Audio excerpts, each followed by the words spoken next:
Hello friends, I am CA Mandar Joshi, partner in BG Baliga and Company, a chartered accountancy firm in Mumbai. Are you struggling to choose between new tax regime and old tax regime while filing your tax returns?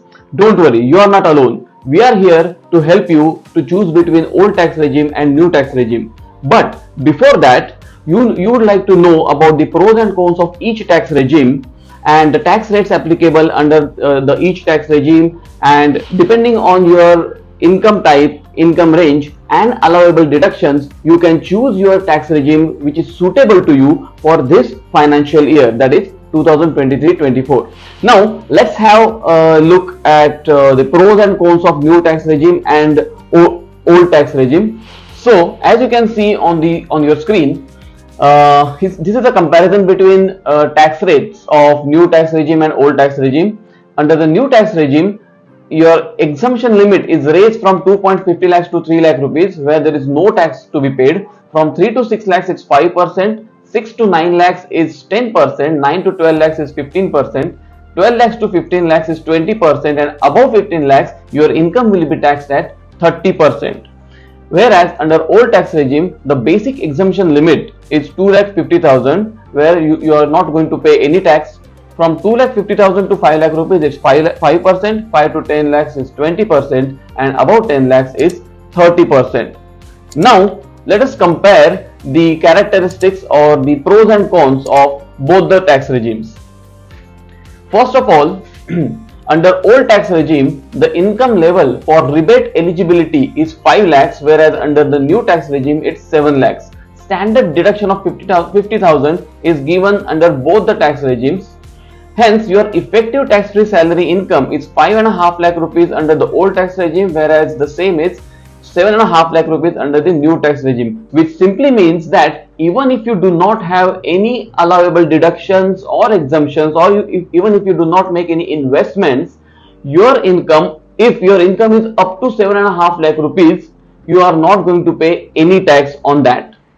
But we also need to consider certain exemptions and deductions which were available under the new old tax regime but are not available now under the new tax regime. For example, house rent allowance. The HRA allowance which you enjoy on paying of your rent is now not allowable under your new tax regime if you choose the new tax regime. LTA, leave travel allowance, is not allowed as to be taken as deduction under the new tax regime. Similarly, there are several allowances including food allowance which is not available under the new tax regime. Coming to the deductions, interest on home loan, the home loan which you have taken for your self-occupied property is allowed as deduction under the old tax regime, but it is not allowed under the new tax regime. However, if the loan has been taken for the house property which is rented out by you, then the interest on the same is allowed as deduction under both the tax regimes. Coming to the part where you invest certain amount and claim deduction on the same, that is under you invest in PPF, you invest in ELSS, you invest in LIC or bank FD, and you get deduction of 1,50,000, but that is allowed only under old tax regime and not allowed under new tax regime. So you do not get benefit of your investments made up to rupees 1,50,000 which you usually enjoy. Apart from that, employees' contribution to NPS is not allowed under new tax regime, but employer contribution to NPS is allowed under both the tax regime. Medical insurance premium under 80D up to 25,000, disabled individual deduction up to 1 lakh or 1,50,000 as the case may be. Interest on education loan are some other examples of deductions which are not available under new tax regime but very well available under the old tax regime. How to choose between old tax regime and new tax regime? That question is still unanswered. Let us take several scenarios to clarify the same.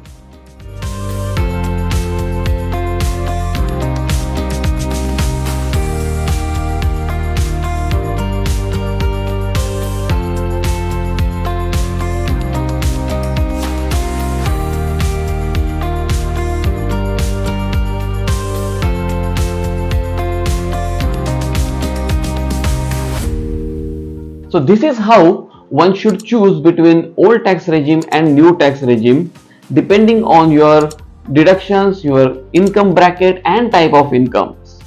So in my personal opinion, if you are a freelancer or a consultant and you do not have significant investments to save your taxes, you should go for the new tax regime, as the tax slabs are more and tax rates are varied and there are higher chances that you will save your tax. Before we end the video, you should know that the new tax regime is now a default tax regime, and if you want to choose the old tax regime because of better tax avenue, then you need to file a form called 10IEA before you file the return. It has to be filed by logging into your income tax account and filing the same through online procedure. Thanks for watching. Mind your money.